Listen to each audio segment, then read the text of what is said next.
Hola a todos. Es viernes 6 de marzo de 2016 y nuestro querido amigo, el hermano Pepe Escobar, está aquí con nosotros. Bienvenido de nuevo. Bienvenida, Nima. Siempre es un placer verte desde el otro lado. Ahora estoy en el sudeste asiático, así que saludos a nuestra audiencia desde aquí, donde esta tarde, en el termómetro frente a la embajada japonesa, marcaba 42 grados. Sí, y aquí en Brasil hace 24 grados Celsius. Es solo la mitad.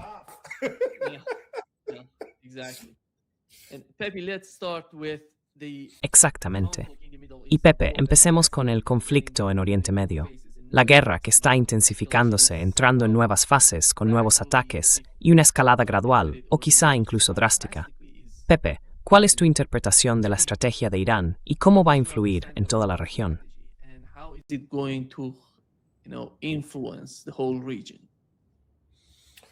Bueno,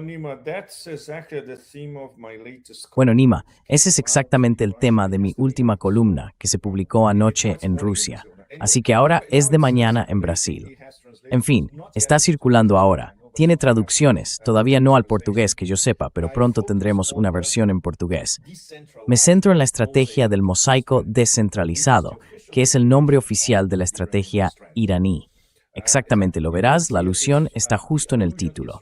Y sí, es una estrategia de muerte por Bremen Cortes, para evocar a nuestros amigos chinos contra el sindicato de Epsom, la combinación Sales-Mills-Schrein. Y es inmensamente.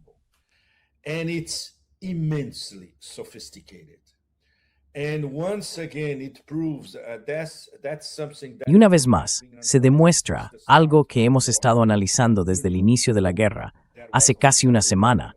Fue el sábado por la mañana de la semana pasada en Teherán, que toda esta estrategia ha sido afinada, ajustada, perfeccionada y hecha más sofisticada durante meses después de la guerra de 12 días. Y por supuesto, todo está dirigido personalmente por el Ayatollah Jamenei. El diseño general de la estrategia es de Jamenei, junto con la cúpula del CGRI, algunos de los cuales fueron asesinados hace una semana, y otros que aún siguen allí. Esto incluye una estrategia de 4 niveles de sustitución para todos esos puestos de mando y control, y los comandantes regionales, y así sucesivamente.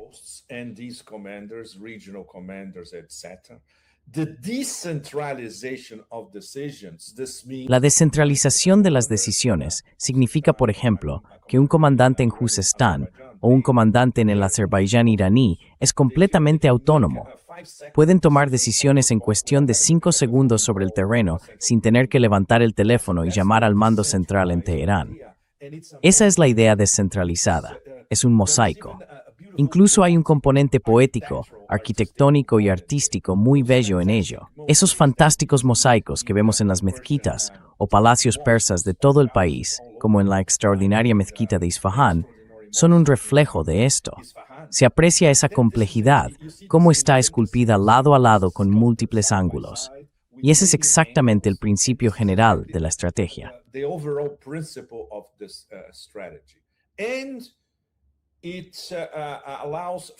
Y permite realizar ajustes a medida que avanzan, que es exactamente lo que están haciendo a lo largo de esta semana. 2 puntos muy importantes. Primero, la velocidad de implementación de la estrategia. Nima y Ian, todos vosotros, recordad que media hora después del ataque de decapitación contra la residencia del Ayatollah Jamenei, Irán desató su respuesta.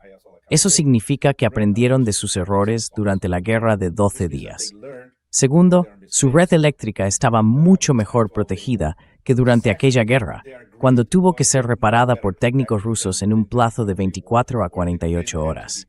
Así que la respuesta esta vez fue inmediata. El primer día fue absolutamente devastador.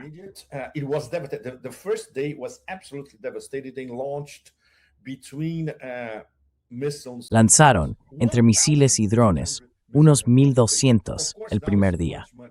Por supuesto, ahora es mucho menos, porque hay 2 componentes. Están cambiando la estrategia. Han empezado a usar sus misiles de nueva generación, que comenzaron solo anoche.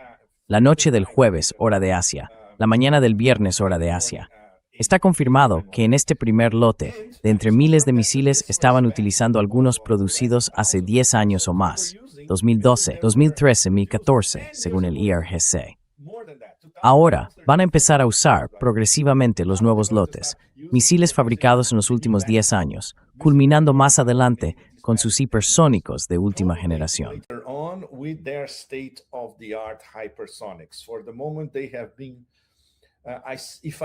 Por el momento, si no me equivoco, han utilizado solo 2 o 3 misiles hipersónicos hasta ahora, no muchos, y únicamente contra objetivos muy precisos dentro de Israel. Así que el panorama completo de esta estructura en mosaico descentralizada es inmensamente impresionante. Planificación, tecnología, selección de objetivos, cuidadosamente elaborada e incremental, porque algunos objetivos están siendo bombardeados una y otra vez hasta quedar totalmente destruidos. Esto se aplica especialmente a las bases militares estadounidenses donde quiera que estén: Kuwait, Bahrein, los Emiratos Árabes Unidos, Qatar y así sucesivamente. Algunas instalaciones energéticas también son muy importantes. Y por supuesto, algo que están actualizando sobre la marcha: los hoteles que alojan a personal militar estadounidense, ya que ya no pueden permanecer en las bases. Están atacando estos hoteles donde quiera que se encuentren, especialmente en Bahrein y en Ohad Torres Unidos. Y por supuesto, instalaciones, refinerías y demás.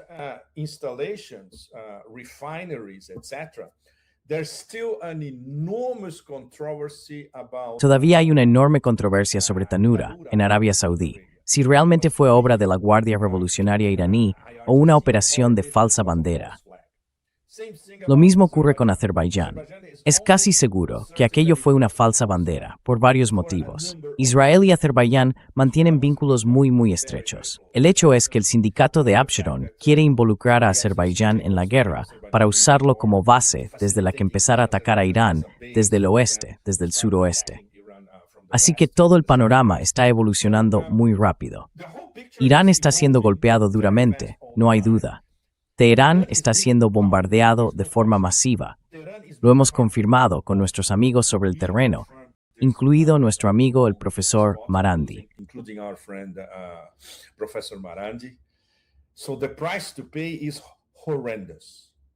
Así que el precio a pagar es horrendo, pero no va a cambiar la determinación de todo el sistema, la continuidad del gobierno.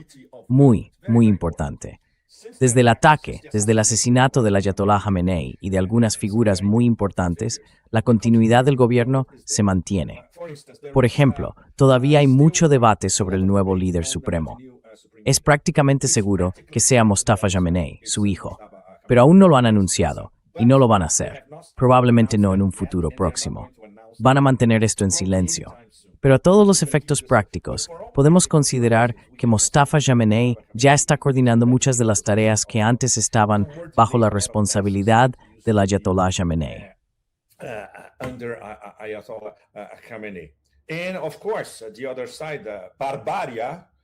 Y por supuesto, el otro bando, Barbaria, ya dijo que quien quiera que se convierta en el nuevo líder supremo será asesinado.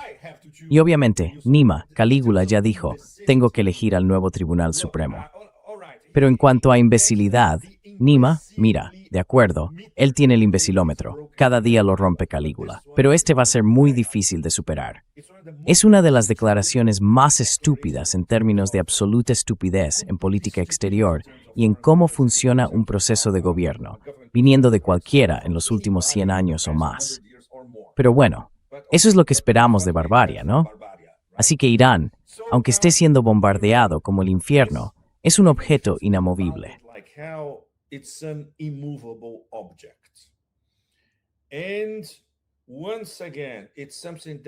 Y una vez más, es algo que he estado subrayando en varios podcasts y en mis columnas, de forma indirecta.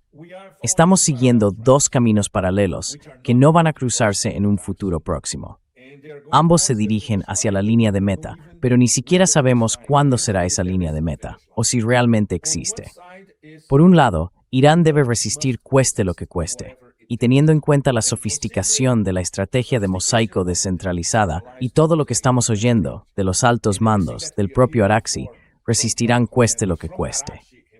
Y esto, Nima, y estoy seguro de que puedes confirmarlo, es el estado de ánimo el sentir popular en todo Irán, en todas partes, porque es una cuestión existencial. La gente en Irán entiende que esta es una guerra existencial. In Iran understand that this is an existential war. And the other track is extremely dangerous. Y la otra vía es extremadamente peligrosa, porque hay algunas personas con un coeficiente intelectual superior a 10 en el Beltway, o en Nueva York, o en la esfera atlantista, desde luego no los sionistas, porque eso es un conjunto de ciclos apocalípticos. Así que olvidémonos de ellos. Estoy hablando del gobierno de Estados Unidos y del aparato gubernamental de Estados Unidos. Mucha gente ya está entrando en pánico, y a lo grande, en varios niveles, especialmente ante el inminente megadesastre para la economía global. Todas las condiciones para un colapso sistémico de la economía mundial ya están presentes. Y por supuesto, algunas personas que si tuvieran acceso a la Casa Blanca, y muchos no lo tienen, porque es una pequeña camarilla de tipo mafioso la que tiene acceso a Trump, bueno, necesitamos encontrar una salida.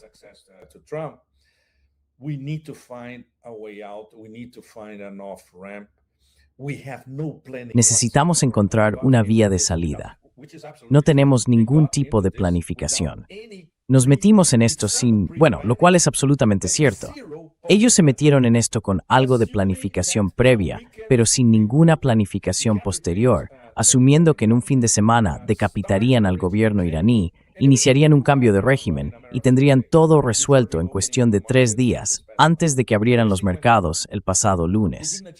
Así que todo salió mal. No lograron ninguno de sus objetivos, y eso los convierte en animales acorralados aún más peligrosos. Así que, teniendo en cuenta que ahora no tenemos ninguna regla, ese es el nuevo paradigma geopolítico, y que estamos tratando con un neo-Calígula extremadamente inestable e infantil, la situación se volverá más peligrosa cada día.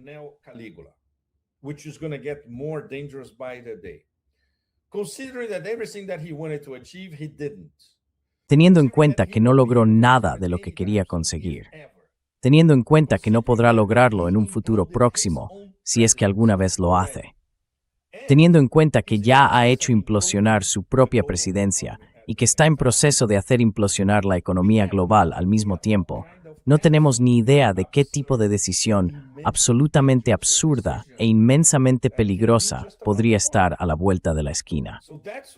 Por eso, los próximos días van a ser, por supuesto, absolutamente cruciales. Ya circulan rumores en el ámbito del Pentágono, incluso procedentes del patético secretario de las Guerras Eternas, de que esto podría prolongarse durante meses hasta septiembre. No pueden aguantar hasta septiembre.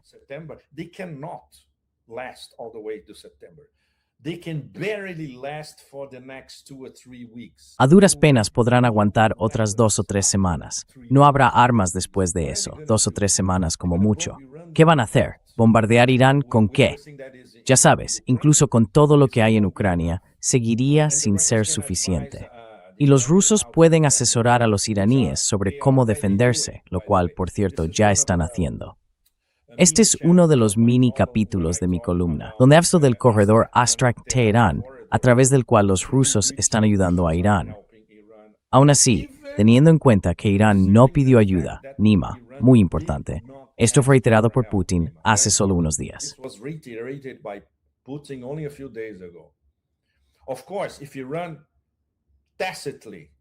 Por supuesto, si Irán pide ayuda seria a Rusia, de forma tácita o directa, la obtendrá.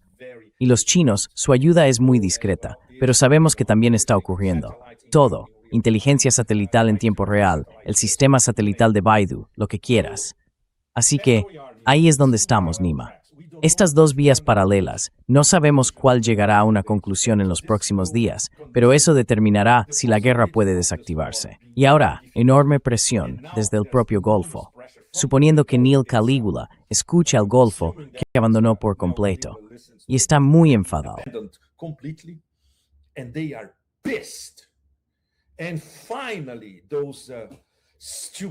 Y por fin, esas estúpidas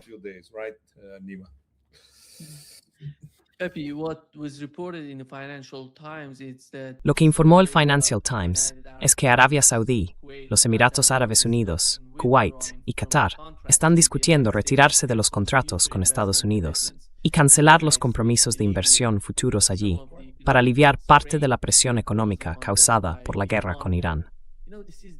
Ya sabes, esto es el comienzo. Esto acaba de empezar. Sí, estas personas no tenían idea de lo que podría ser la guerra, ni de la naturaleza de la guerra, porque los iraníes, lo recordarás, hablaban de esto. Si empieza la guerra, vamos a atacar todas las bases estadounidenses. Y están literalmente arrasando todas esas bases en los estados árabes alrededor del Golfo Pérsico. Y creo que la gran duda en la mente de estos estados árabes es, ¿cuál es nuestro futuro? ¿Cómo podemos sobrevivir? No se trata solo del petróleo, se trata de la comida, del agua, de todo. Food and water especially, Nima, correct. Comida y agua, sobre todo Nima. Correcto. Y mira, déjame leerte esto, a ti y a todos los que estáis allí. Estoy seguro de que muchos habéis visto esta carta abierta escrita por Khalaf Ahmad al-Habtoor. Este tipo es un pez gordo en los Emiratos. Multimillonario, inversor, exdiplomático, respetado por todas las élites, respetado por el propio MBZ, respetado por los saudíes, respetado en todo el Golfo. Escribió una carta abierta a Trump que es demoledora, básicamente diciendo, no nos apuntamos a esto. Por supuesto, ahora estáis viendo a qué os obligaron los estadounidenses a apuntaros, ya sabes. Así que, algunas de sus preguntas. ¿Fue esta tu decisión o la presión de Netanyahu? ¿Calculaste los daños colaterales antes de disparar? Has colocado a los países del CCG en el centro de un peligro que no eligieron. At the heart of danger they didn't choose. They means all of us in the GCC. Se refieren a todos nosotros en el CCG. Su Consejo de Iniciativas por la Paz fue financiado por los estados del Golfo. Esto es fundamental. Todo el dinero para ese supuesto Consejo de la Paz, el Consejo de Trump y del espantoso Jared Kushner, vino del Golfo. Prometiste que no habría guerras. Has llevado a cabo operaciones en 7 países, incluidos Somalia, Irak, Yemen, Nigeria, Siria, Irán y Venezuela. Tu índice de aprobación ha caído un 9% en 400 días. Y quizá este sea el punto clave. Antes de que se secara la tinta de tu iniciativa del Consejo de la Paz, nos encontramos ante una escalada militar que pone en peligro a toda la región. Bueno, lo único relativamente auspicioso de todo esto es que el Consejo de la Paz está muerto.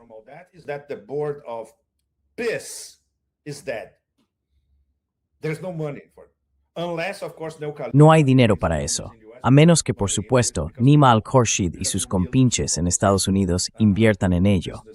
Pero no lo harán, porque sería una propuesta perdedora en términos empresariales. Así que eso es todo. No solo destruyó su propia iniciativa para eludir a las Naciones Unidas y toda esa basura, sino que destruyó para siempre el elemento de confianza entre los árabes del Golfo. Bien, estas petromonarquías, la mayoría de ellas pueden ser una panda de gánsteres, y lo son. He estado en todas, y son una panda de gánsteres. Todos los que hemos estado en los Emiratos Árabes Unidos, en Qatar, lo sabemos. Bahrein especialmente. Sabemos quiénes son estas personas. Así que el elemento de confianza está roto, por no mencionar que sus economías están rotas, y su modelo de negocio también.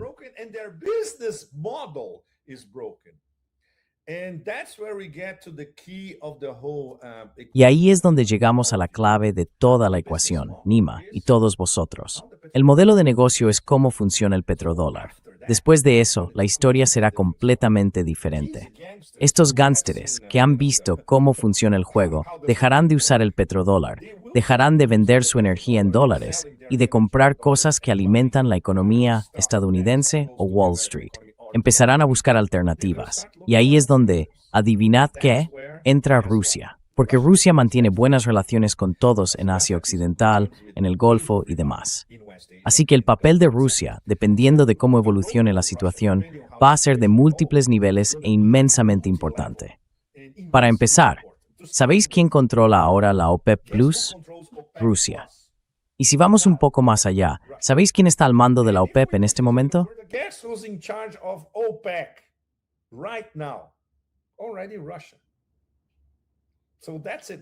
Ya Rusia. Así que eso es todo. El miembro más importante de la OPEP y de la OPEP Plus a partir de ahora es Rusia. Así que pueden dictar las condiciones a ambos cárteles, de hecho. Y por supuesto, conociendo a los rusos, van a ser muy indulgentes, complacientes, pero van a decirles a todos estos, como muy importante la llamada colectiva que Putin tuvo a principios de esta semana con todos ellos. ¿Adivina de qué hablaron? No hubo filtraciones sobre lo que realmente discutieron. Podemos imaginar de qué hablaron. Podemos imaginarlos pidiendo desesperadamente a Putin algún tipo de mediación. Después de todo, Putin puede hablar con ese escritorio en Asia Occidental y Putin puede levantar el teléfono y hablar directamente con Trump en cualquier momento. Así que podría ser un mediador serio. La cuestión es, ¿está el Kremlin interesado en mediar? No.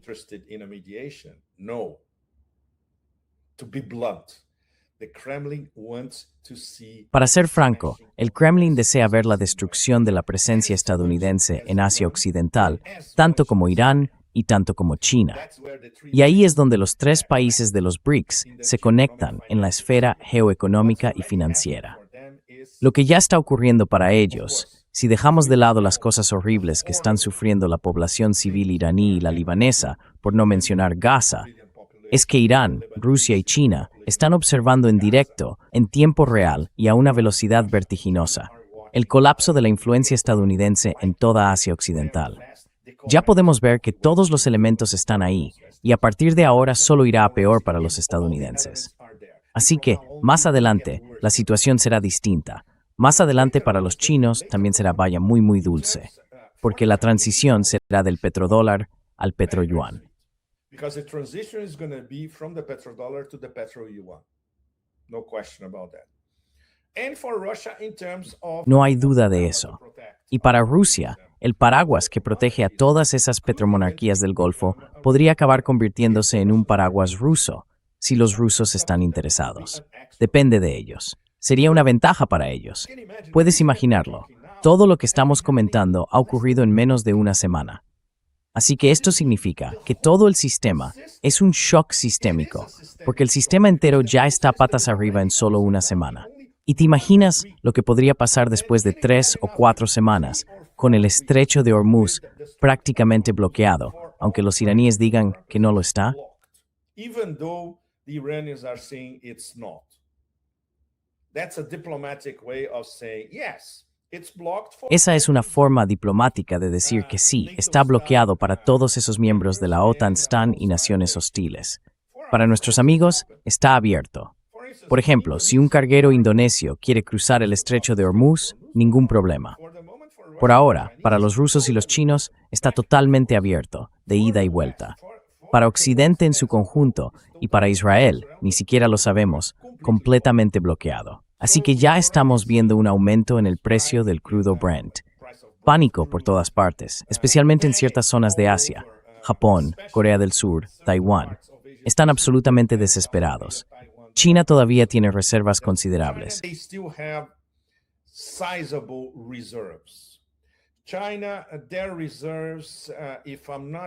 Las reservas de China, si no me equivoco, rondan entre 240 y 250 días, lo cual es más que suficiente para que puedan reorganizar el flujo de energía desde Oriente Medio y depender más de los suministros del gasoducto Poder de Siberia, desde Rusia, petróleo de Kazajistán, gas a través del gasoducto Turkmenistán, Xinjiang.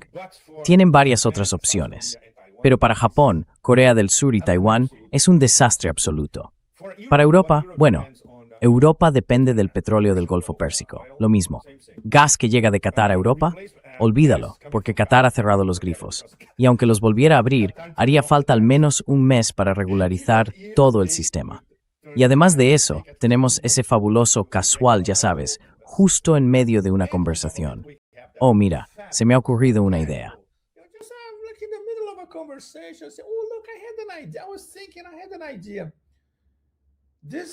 Estaba pensando, se me ocurrió una idea.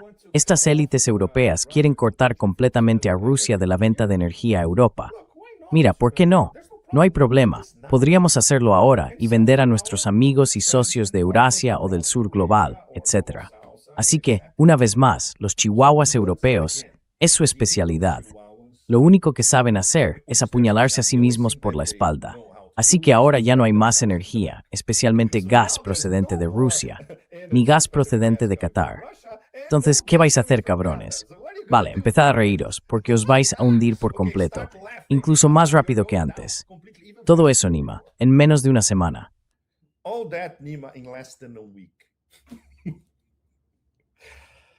Oof. Creo que la guerra es, de algún modo, la agenda principal. Si uno de los objetivos principales detrás de esta guerra es dominar el mercado energético y controlar la energía en todo el mundo, entonces lo que está ocurriendo en Asia Occidental, entre Irán y los Estados Árabes, muestra la fragilidad de esa agenda por parte de Estados Unidos. Pensaban que Donald Trump estaba tan satisfecho con el caso de Venezuela, creyendo, ahora lo controlamos todo. Pero no se da cuenta, realmente no entiende, que la situación en Asia Occidental es totalmente diferente. Allí no tiene el control.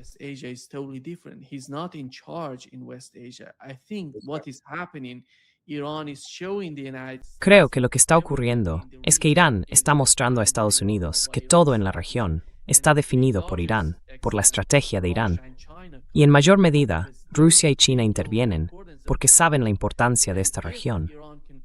Si Irán puede controlarla, hasta ahora hemos visto cuál es el beneficio para Estados Unidos de tener todas esas bases aéreas, esas bases en los Estados Árabes. Durante tanto tiempo, Donald Trump y Estados Unidos recibían mucho dinero de esos países. ¿Cuál era el concepto principal? Os estamos defendiendo. Nadie puede atacaros. Todo eso se ha desvanecido en menos de una semana.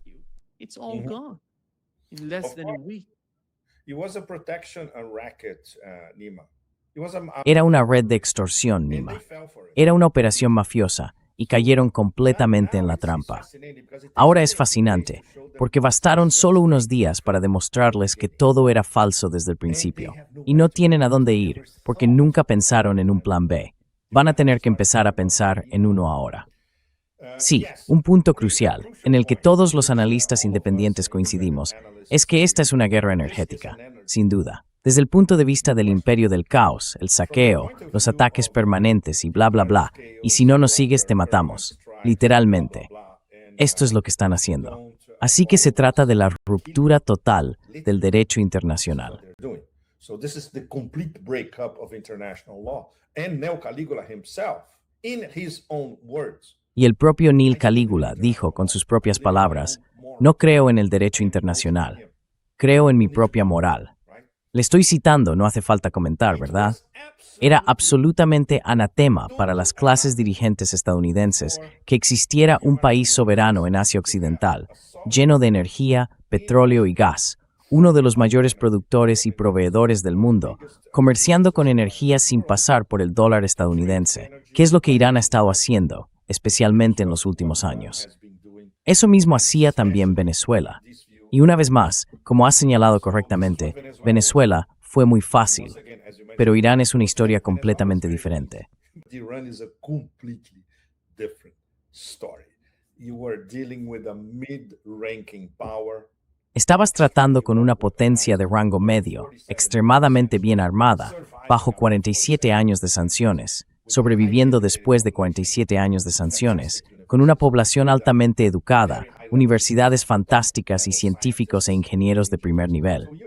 Y sin mencionar lo que todo el mundo sabe, un estado civilizacional, un antiguo imperio que fue uno de los más poderosos de la historia humana, cuando aquellas personas que más tarde fueron a América prácticamente vivían en cuevas. Así que es una historia completamente diferente. Por eso esta guerra, evidentemente, no se planificó en las últimas semanas, ni siquiera antes de la guerra de 12 días, ni durante el Trump 1-0. Ya estaba planificada en los años 90.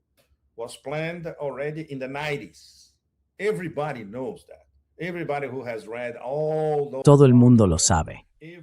Todo el que haya leído todos esos documentos, todo lo relacionado con el proyecto para el nuevo siglo americano, mucho antes del 11S y por supuesto después del 11S, durante los años 2000, conoce la historia que muchos de nosotros seguimos día a día en la época de la paranoia de bombardear Irán en Washington, alrededor de 2005 o 2006, durante el segundo mandato de W. Todos sabíamos que sería inevitable.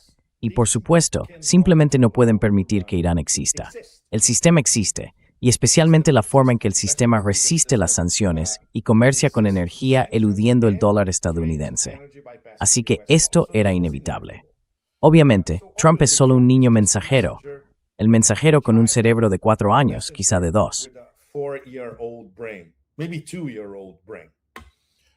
The ruling elites and Las élites gobernantes, y ya sabes, los sospechosos habituales, no necesito enumerarlos aquí.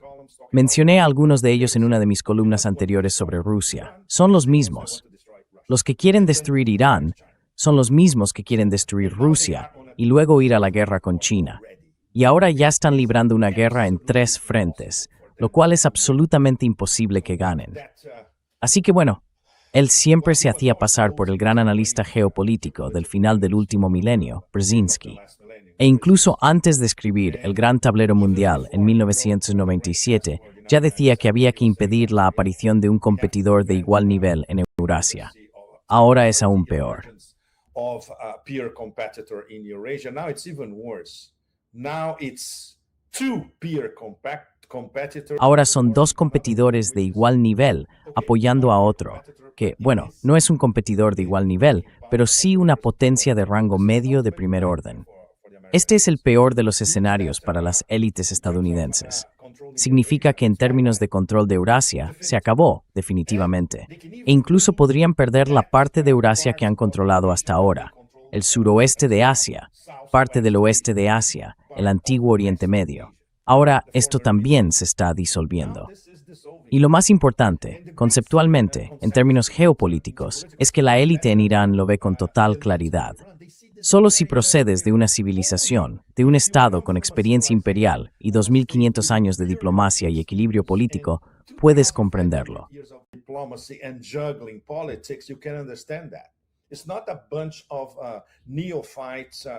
No se trata de un grupo de neófitos de Nueva York y Washington que entienden que en el fondo eso está fuera de toda cuestión. Por eso sabían que la guerra era inevitable.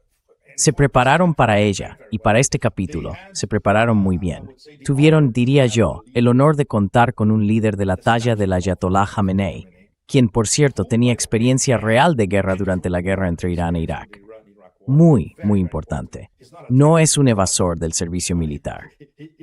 No se sube a un avión y huye como una rata cuando las cosas se ponen difíciles. Es una historia completamente distinta, ya sabes. Así que los elementos del tiempo, la experiencia, la historia, la cultura, todo explica por qué Irán es capaz de resistir ahora. Pero por supuesto, todos sabemos, y debemos ser realistas, que el poder destructivo del sindicato Epstein es abrumador. Es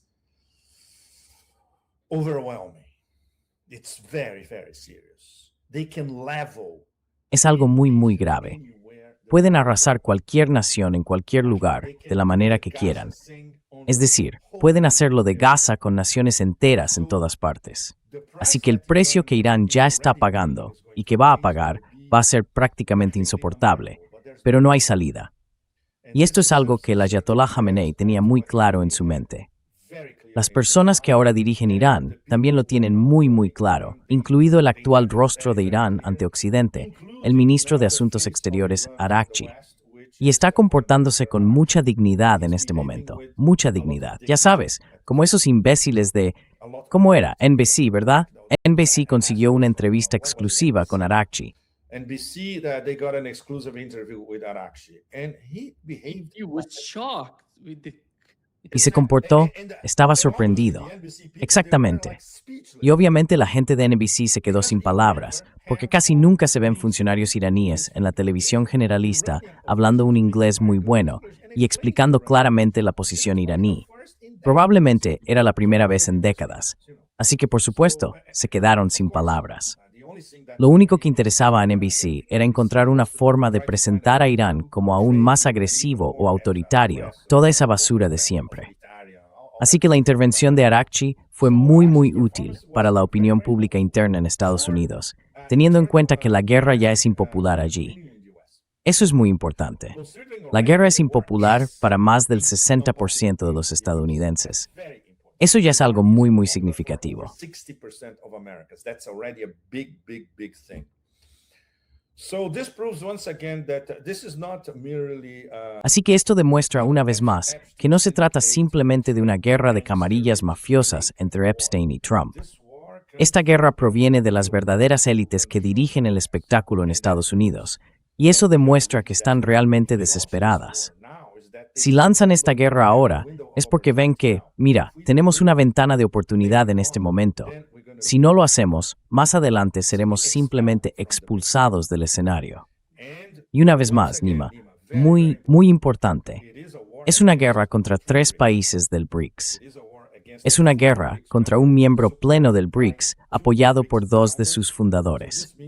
Así que esto significa que es una guerra contra el BRICS en su conjunto, especialmente, y este es el componente horrible de todo esto, con la participación indirecta y cruel de otro miembro del BRICS, la India, que se ha comportado de la manera diplomática más repugnante posible.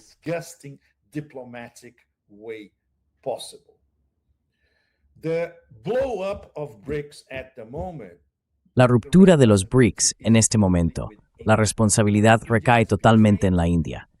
La India ha traicionado a su socio económico, Irán. No olvidemos que son socios en el mismo corredor de transporte, el Corredor Internacional de Transporte Norte-Sur, Rusia, Irán, India, el tema del documental que rodé en Irán el año pasado y que todos podéis ver en Press TV. Pero ahora, quizá debería relanzar el documental en todas partes con una explicación que diga, mirad, esto era el corredor de transporte hasta esta semana. Ahora la India ha hecho estallar esta idea, y Rusia e Irán deberían expulsar a la India del corredor e incorporar a China. Lo cual, por cierto, y la cosa se pone aún más interesante, cuando estuve en Chabahar entrevistando a las autoridades portuarias, ese puerto también fue bombardeado por Occidente en Asia Occidental a principios de esta semana.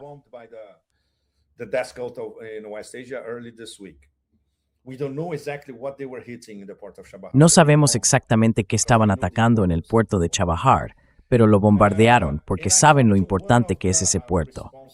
Hablé con uno de los ingenieros responsables de la logística y me dijo que sí, que los indios invirtieron en esas grúas que estás viendo. Vinieron de la India, están invirtiendo aquí. Pero tenemos barcos chinos que llegan todo el tiempo y mientras estuve allí, vi al menos 2 cargamentos chinos. Así que los chinos, obviamente, miran a Chabahar y piensan, excelente, ahora podemos tener un nodo adicional de nuestra ruta marítima de la seda. Y que no haya duda, los chinos van a empezar a invertir en Chabahar tan pronto como sea posible y lo incorporarán a la ruta marítima de la seda china. La India puede quedar completamente al margen.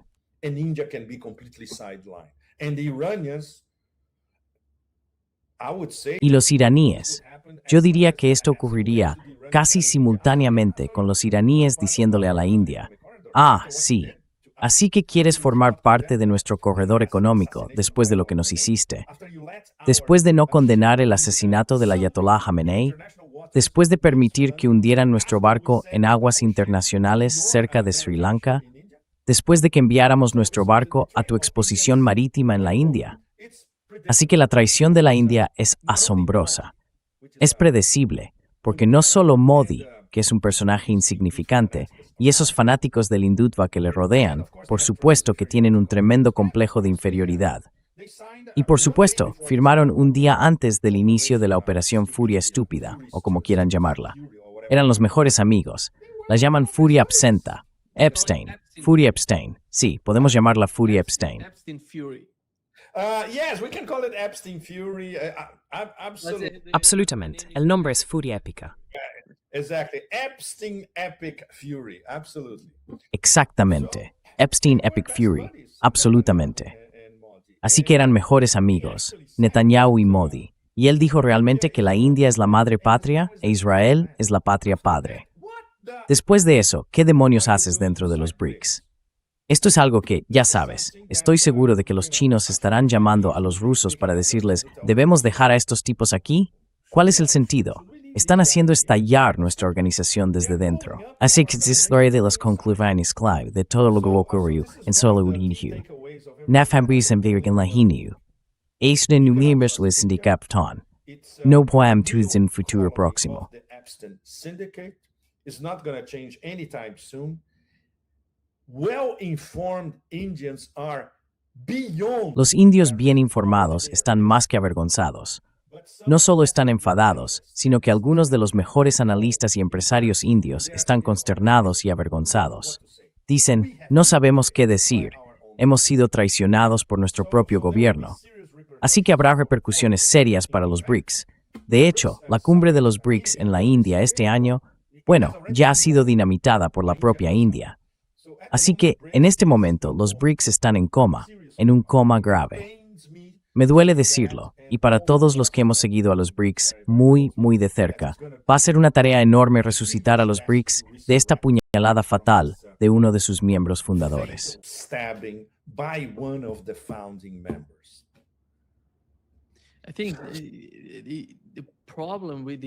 Creo que el problema de Estados Unidos y su legitimidad en estos estados árabes no se trata solo de los estados árabes. Fíjate en lo que está ocurriendo con Japón y Corea del Sur.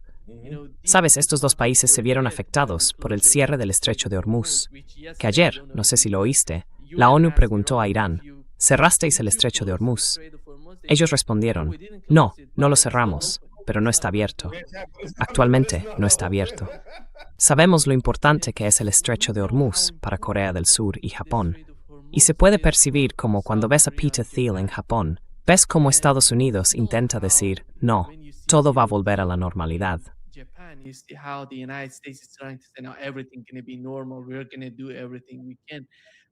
Vamos a hacer todo lo que podamos. Pero, después de todo, de algún modo están trayendo todos esos sistemas de defensa aérea desde Corea del Sur a Israel, porque sabemos que el sistema de defensa aérea iraní, las capacidades iraníes, de alguna manera los misiles iraníes han alcanzado los sistemas que tenían en Jordania y en Israel. Así que tienen que reemplazar esos sistemas de defensa aérea. ¿De dónde los están trayendo? ¿Dónde pueden encontrar ese tipo de sistemas de defensa aérea? ¿En Corea del Sur?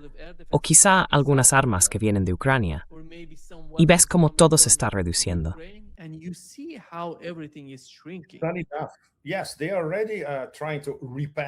No es suficiente. Sí, ya están intentando repatriar, pero no es suficiente.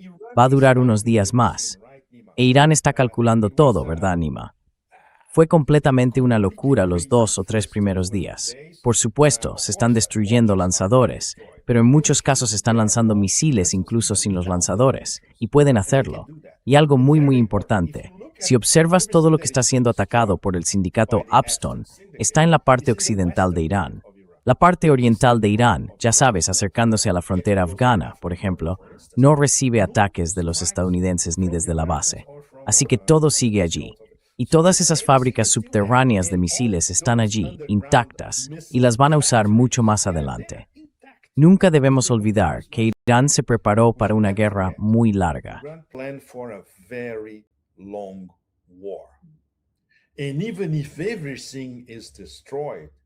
Y aunque todo sea destruido, todavía tienen, no sabemos el número exacto, pero deben de tener, más de 20,000 drones, sino más, quizá 40,000.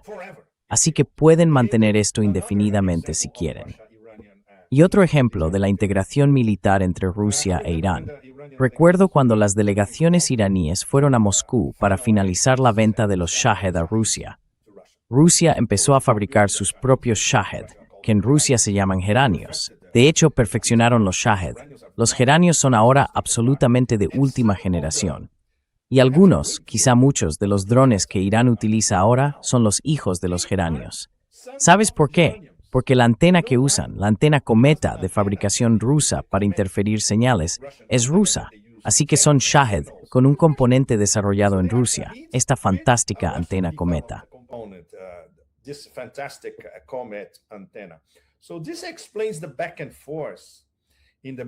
Así que esto explica los vaivenes en la relación militar entre ambos. Es algo que muchos de nosotros notamos cuando lo discutimos en Moscú. Por ejemplo, los rusos nunca dan una respuesta directa. Dijeron, hay muchas cosas que estamos haciendo, por supuesto, pero lo más importante es lo que no se ve. Exactamente. Y por ejemplo, este enlace entre Astracán y Teherán a través del Caspio está muy cerca. De Astracán a Teherán hay probablemente 1 hora y media como mucho en avión. Sabemos algo de lo que ocurre dentro, pero la mayor parte no la conocemos. Y aún teniendo en cuenta que los iraníes no han pedido todavía ayuda rusa de alto nivel, según los rusos oficialmente, todo el mundo te dirá que no lo han hecho. Si lo hacen, les proporcionaremos todo lo que necesiten. If they do, we will provide whatever they need.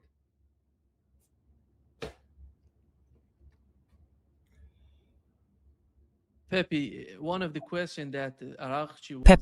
una de las preguntas que un periodista le hizo ayer a Arakchi fue si Rusia y China están ayudando a Irán. Y esto fue lo que respondió Arakchi. Excelente. En us married Bruce's cheating at Genius.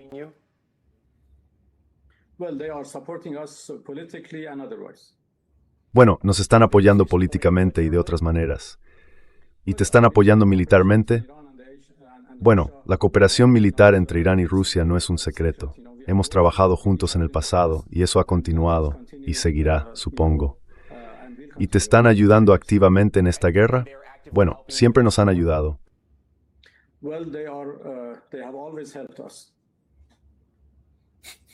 Entonces, ¿debo entender que eso significa que sí, que te están ayudando activamente en esta guerra? Bueno, no voy a dar detalles sobre nuestra cooperación con otros países en medio de la guerra.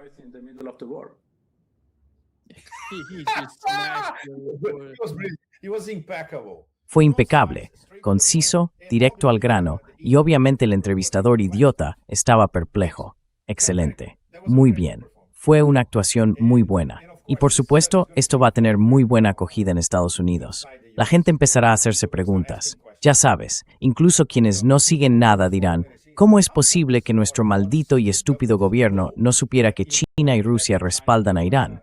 Bien jugado. Well played.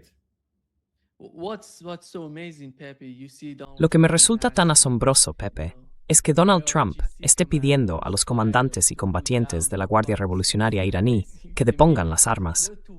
Me parece increíble ver lo completamente desconectado que está de la realidad de lo que está ocurriendo, algo que no es nuevo. Ya lo hemos visto en la guerra de Ucrania. Pero este tipo de cosas, ya sabes, ¿realmente creen que Irán es de alguna manera, bueno, parece que Donald Trump se pasa el tiempo viendo Fox News. No tiene una comprensión real de lo que está sucediendo.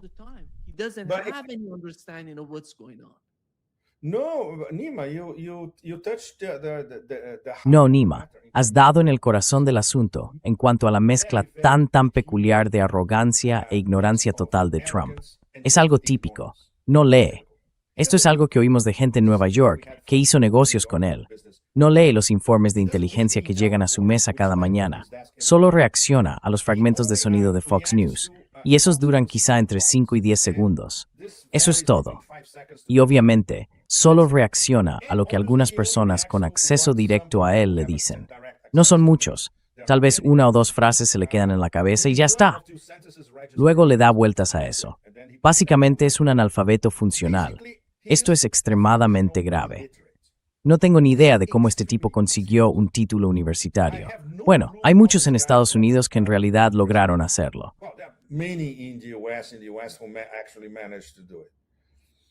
And obviously, if you look at his vocabulary, Y obviamente si observas su vocabulario, su terminología, la selección de palabras que usa una y otra vez hasta el punto de una redundancia extrema, se reduce a entre 50 y 60 palabras como máximo, sin mencionar 3 o 4 adjetivos que repite sin cesar, del tipo tremendamente. Y ya está. La limitación de su vocabulario y la limitación de cómo se comunica son un reflejo directo de lo restringida que es su visión del mundo. No tiene ni idea del resto del mundo. Punto. Por eso es tan peligroso. Estamos tratando con un analfabeto funcional, de proporciones desmesuradas, que toma decisiones, capaz de decir algo monumentalmente estúpido como «deberían llamarme para que yo elija al próximo líder de Irán». Y no es una broma, realmente lo cree.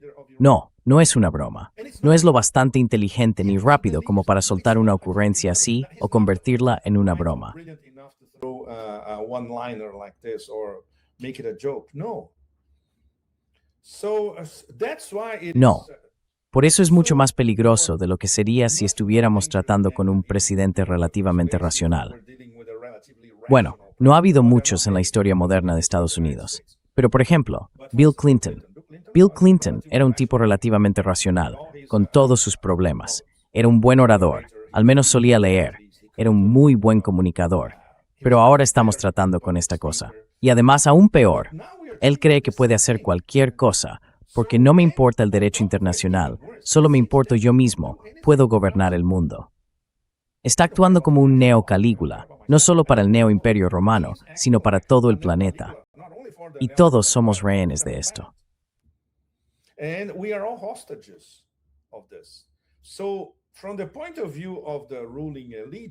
Así que, desde el punto de vista de las élites gobernantes, tener a un perro rabioso como este de presidente es maravilloso, porque su forma de pensar es, desestabiliza a todo el mundo. Así que nadie puede predecir nada, ni calcular nada, ni planificar nada de antemano, porque ya sabes, cambia de opinión por capricho, o por algo que ha oído, o algo que ha visto en la televisión, una imagen que ha visto en la televisión. Así que puedo imaginar, Nima, que para un liderazgo iraní muy racional hay que tener esto en cuenta en todos sus modelos. Por no hablar de la locura y la demencia del culto a la muerte en Asia Occidental. Así que juntos están luchando contra estos asesinos cíclicos. Es muy, muy difícil.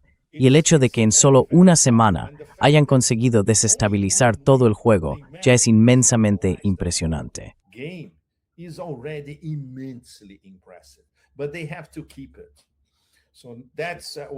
Pero tienen que mantenerlo.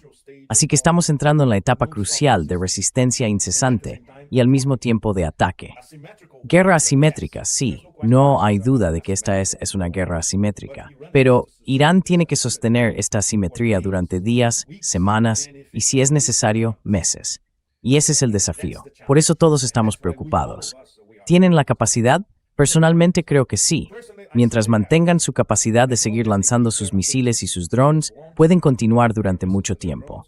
Y una vez más, por muy desgarrador que sea para todos nosotros, para ti, como iraní, para todos nosotros, como miembros del sur global, Irán va a pagar un precio muy, muy alto.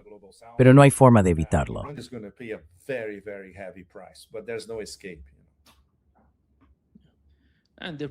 Y están produciendo las 24 horas del día hasta así. Sí, no tienen tanto miedo a una guerra larga. Se han preparado para esto.